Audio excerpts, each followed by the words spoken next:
नमस्कार दोस्तों। आज हम अपनी एक नई class language and its development में लैंग्वेज के रूल्स और लैंग्वेज की डेवलपमेंट्स के बारे में पढ़ेंगे। इसमें हम देखते हैं कि जो लैंग्वेज है वो सबसे पहले क्या है। लैंग्वेज एक मीडियम है अपने थिंकिंग्स को, अपने आइडियाज़ को शेयर करने का। आपको अगर कुछ आपके मन में कोई बात है, आप कुछ सोच रहे हैं, वो आपको दूसरे वालों को बताना है, उसके लिए आप कोई ना कोई मीडियम का यूज़ करेंगे। उस मीडियम में लैंग्वेज भी एक हिस्सा है। ठीक है। अब देखिए मीडियम कई तरह के हो सकते हैं। जैसे एक होते हैं रिटर्न मीडियम। ठीक है। इसमें क्या होता है कि आप लिख के चीज़ों को समझाते हैं। ठीक है। आप बोल कर चीज़ें समझाते हैं। और जैसे आप इसमें हिंदी, इंग्लिश या अदर कोई लैंग्वेज का यूज़ करते हैं।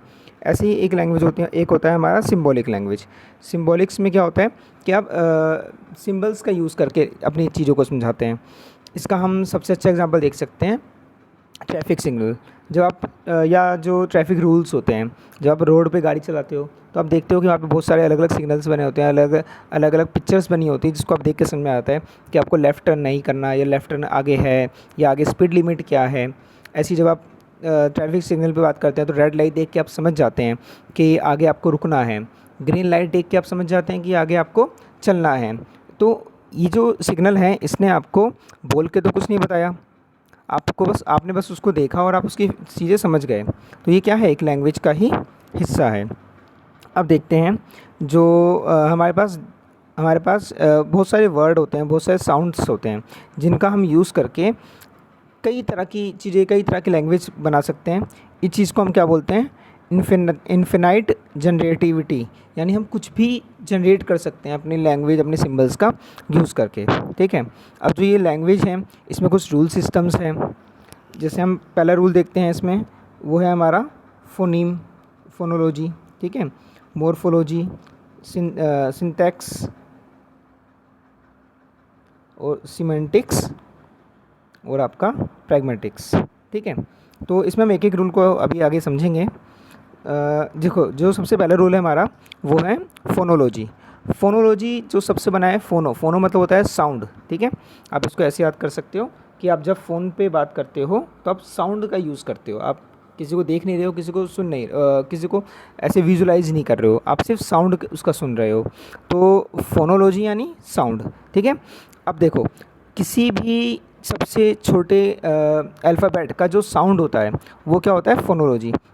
जैसे हमारे पास एक अल्फ़ाबेट है ए, तो इसका जो साउंड है यही क्या है, हमारा फोनोलॉजी। अब जैसे हम इसको मान लीजिए एम लिखते हैं। ठीक है। अगर हम इसमें एम को लिखते हैं तो जो एम है इसका, आप इसको इस सिंबल्स को, इस इमेज को देख के समझ जाते हो कि इसको कैसे प्रोनाउंस करना है, एम। तो इसका ये एम क्या है, साउंड है। ऐसे आप हिंदी में आते हैं, माँ जब बात करते हैं तो माँ भी क्या है, एक साउंड है। जब मैं इसको लिखता हूँ, ये क्या है, क, तो इसका ये साउंड है ना। तो किसी भी अल्फ़ाबेट या किसी भी सबसे छोटी इकाई भाषा की जो होती है उसका जो साउंड होता है उसी को हम क्या बोलते हैं, फोनोलॉजी। ऐसे ही हम और जो अगर हमें जो ऐसी कोई शब्द जिसकी और ब्रेकिंग नहीं कर सकते हैं, जैसे ए है, ए को हम और ब्रेक नहीं कर सकते हैं, तो ये क्या है, हमारा फोनीम या smallest unit of language which can not be break. यानी सब भाषा की सबसे छोटी इकाई जिसको हम और ब्रेक नहीं कर सकते हैं उसे हम क्या बोलते हैं, वर्ण। ठीक है ना। चलिए आगे हम देखते हैं। अगला है हमारे पास मॉर्फीम। सेकंड पॉइंट हमारा मॉर्फोलॉजी है। इसमें क्या है कि हम जब अपने सबसे पहले अपने अक्षर्स, अपने सिंबल्स, अल्फ़ाबेट्स का यूज़ देखा। अब हम उनका यूज़ करके नए नए शब्द बनाते हैं। जैसे हेल्प। ठीक है। इसमें HELP हमने इनको एक ऑर्डर में फ़िक्स किया और इससे एक नया शब्द क्या बना, हेल्प। TAL, toll. ठीक है। इससे भी क्या बना, एक नया शब्द बना। तो जब हम अपने मॉर्फीम शब्द का यूज़ करके, फोनोलॉजिकल फोनीम शब्द का यूज़ करके नए शब्दों को क्रिएट करते हैं तो उसको हम क्या बोलते हैं, मॉर्फीम। ठीक है। अब इसमें देखिए, जैसे हम क्या करते हैं, अब मान लीजिए हम HELP, हेल्प में ED जोड़ दें तो ये क्या बन जाएगा, हेल्प्ड। तो ये भी ये भी एक शब्द है। तो हमने यहाँ पे दो शब्दों को जोड़ के एक नया शब्द बनाया, ये भी क्या है, हमारा मॉर्फोलॉजी।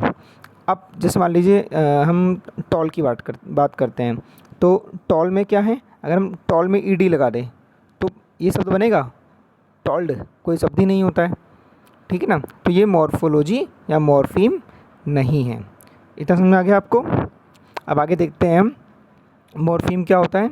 तो smallest unit of any word जिसको हम और नहीं तोड़ सकते हैं, जैसे कि हेल्प को आप और नहीं तोड़ सकते हो, तो ये क्या है हमारा मॉर्फीम। अब मैंने अभी एक पहले शब्द बताया था आपको हेल्प्ड, तो आप इस शब्द को तोड़ सकते हो, इसमें से आप ईडी को हटा दो तो ये क्या बचेगा, हेल्प, ठीक है। ये एक मॉर्फीम है। ये जो हेल्प शब्द है इसको आप और ब्रेक नहीं कर सकते हो। अगला है हमारा सिंटैक्स, ठीक है। सिंटैक्स में हम देखते हैं कि जो हमने अभी सबसे पहले हमने फोनीम में ये समझा कि एक साउंड होता है, उन अलग अलग शब्दों की अलग अलग अल्फ़ाबेट्स की अलग अलग साउंड होती है, अलग अलग वर्ण की अलग अलग साउंड होती है, तो उनको जोड़ के हमने मॉर्फोलॉजी यानी मॉर्फीम यानी एक शब्द बनाया। अब उन शब्द का यूज़ करके हम कुछ सेंटेंस बनाते हैं मीनिंगफुल, ठीक है। जब हम उस मीनिंगफुल सेंटेंस को बनाते हैं तो उसे हम क्या बोलते हैं, सिंटैक्स, ठीक है। यहाँ से समझ आया आपको। मैं आपको दोबारा एक बार समझा देता हूँ। सबसे पहले हम क्या बात करते हैं, फोनीम की। फोनीम में क्या होता है, साउंड होता है, फोनोलॉजी, ठीक है। उन अलग अलग साउंड का यूज़ करके हम एक शब्द बनाते हैं, उसको हम क्या बोलते हैं, मॉर्फीम यानी मॉर्फोलॉजी। अब अलग अलग शब्द का यूज़ करके हम कुछ सेंटेंस क्रिएट करते हैं, इसमें क्या होता है, इसे हम बोलते हैं सिंटैक्स, ठीक है। इसकी देखो डेफिनेशन क्या है, मीनिंगफुल सेंटेंस, इसी को हम क्या बोलते हैं, सिंटैक्स। जैसे हमारे पास एग्जांपल है, I am going to school, ठीक है, हम स्कूल जा रहे हैं, ये भी एक मीनिंगफुल सेंटेंस है, इसका एक मीनिंग निकल रहा है। अब जैसे मान लीजिए मैं लिखता हूँ आई कैन, एक सेकंड, आई कैन ईट, ठीक है। अब जब मैं ऐसे ही सब लिख रहा हूँ, अगर मैं इसको ऐसे बोलूँ कैन ईट आई, या फिर ईट आई कैन, तो इनका कोई ज़्यादा मीनिंग नहीं बन रहा है, तो ये सिंटैक्स नहीं है। यानी इसको मैं ऐसे बोल दूँ school I am to go I, है ना, जो ये सेंटेंस है I am going to school, इसको अगर मैं ऐसे बोल दूँ school am I to go, तो इसका कोई सेंटेंस मीनिंग बना नहीं बना। तो जब हमारा मीनिंग्स नहीं, जब जो सिंटैक्स क्या होता है, इसमें हमारा मीनिंगफुल सेंटेंस होना चाहिए, यानी जो हम सेंटेंस बनाएंगे उसका एक मीनिंग निकलना चाहिए, ठीक है। अगला क्या है हमारा, अगला है हमारा सिमेंटिक्स। सिमेंटिक्स में क्या होता है कि हम रूल्स को तो हम मीनिंगफुल सेंटेंस तो बनाते हैं, पर अब हम उस मीनिंगफुल सेंटेंस में ये भी देखते हैं कि वो ग्रामेटिकली सही है कि नहीं है। जैसे मैं कहता हूँ माई मदर इज़ सिक, यानी मेरी मम्मी बीमार है, तो इसमें एक सेंटेंस सही बन रहा है। या फिर मैं ऐसे बोलूँ my bike is feeling good, यानी मेरी बाइक अच्छा फील कर रही है। अब एक बार सोचो आप, क्या बाइक लिविंग थिंग्स है, क्या वो कभी अच्छा फील कर सकती है? तो ये ग्रामेटिकली एक तरह से गलत है। तो जब ग्रामेटिकली हम रूल्स को देखते हैं तो उसको हम क्या बोलते हैं, सिमेंटिक्स, ठीक है। यानी देखो ये जो मैं बोलता हूँ my bike is feeling good, ये सिंटैक्सली तो सही है, यानी जहाँ पे जो शब्द होना चाहिए, जिसके बाद जो वर्ड आना चाहिए वो है, जो हम पढ़ते हैं ना, पहले हेल्पिंग वर्ब आएगी, फिर पहले सब्जेक्ट आएगा, फिर हेल्पिंग वर्ब आएगी, फिर ऑब्जेक्ट आएगा, उस हिसाब से सही है ये सेंटेंस कि my bike is feeling sick good. पर अब मैं सिमेंटिकली कहूँ तो वो गलत है, क्योंकि उसका ग्रामेटिकली कोई मीनिंग नहीं बन रहा है। हमारी बाइक कैसे अच्छा फील कर सकती है, ठीक है ना। इसकी जगह क्या होना चाहिए, आई एम फीलिंग गुड, है ना, तो ये सही हो गया। तो ये सिमेंटिकली सही है, आई एम फीलिंग गुड। अब हम आगे देखते हैं, हमारा जो लास्ट रूल है वो है प्रैग्मेटिक, यानी हम लैंग्वेज को, हमने पहले साउंड देखा, साउंड से हमने शब्द बनाया जिसे हम बोलते हैं मॉर्फीम, शब्द से हमने उसको मीनिंगफुल सेंटेंस बनाया जिसको हम बोलते हैं सिंटैक्स, और सिंटैक्स के बाद हमने उसको ग्रामेटिकली देखा कि कहाँ पे किस सेंटेंस को किस तरह से बोलना है, किस वर्ड का living things, non living things, या किस जेंडर या किस सिचुएशन में कैसे यूज़ करना है, उसे सिमेंटिक्स कहते हैं। ग्रामेटिकली रूल हो गया ये। अब लास्ट से हमारा प्रैग्मेटिक्स, यानी हम ये सब चीज़ें तो सीख गए, पर अब हमें किस लैंग्वेज का कहाँ पे यूज़ करना है उसको हम क्या बोलते हैं, प्रैग्मेटिक्स, यानी रियल लाइफ में उसको कैसे यूज़ करना है। अब इस पर क्या फ़र्क पड़ता है कि हमारा कल्चर, सोसाइटी और सिचुएशन कैसी है, उस चीज़ को देख के हम अपने सेंटेंस का यूज़ करते हैं। जैसे मान लीजिए अगर मैं कहता हूँ कि जैसे आपको एग्जांपल में कहता हूँ कि आपको कभी गुस्सा आता है, तो आप छोटे भाई से छोटी बहन से एक नॉर्मली वे में बात कर लेते हैं, या उस पर गुस्से से चिल्ला सकते हैं कि ओए तू क्या कर रहा है, या फिर उसको कैसे ही बोल सकते हो गुस्से में। पर अगर उसी गुस्से में आपकी मम्मी या पापा सामने खड़े हैं, तो क्या आप उनसे भी उसी तरह बात करेंगे जिस तरह से आप अपने छोटे भाई बहन से करते हैं? या एक और तरीका, एक और एग्जांपल अच्छा बन सकता है इसका, कि हम जिस तरह से अपने फ्रेंड्स के साथ बातें करते हैं, फ्री होके कुछ भी बोल देते हैं, क्या आप घर में भी उसी तरह बात करते हो? कई बार हम फ्रेंड्स के साथ गालियाँ भी देते हैं, पर क्या घर में ये चीज़ें दे सकते हैं हम? क्या घर में उस तरह से बात कर सकते हैं? तो उसको क्या बोलते हैं हम? प्रैग्मेटिक्स, यानी रियल लाइफ में लैंग्वेज को किस तरह से, किस सिचुएशन में, किसके साथ किस तरह उपयोग करना है, उसी को हम क्या बोलते हैं? प्रैग्मेटिक्स। ठीक है, आज की हमारी क्लास में इतना ही है।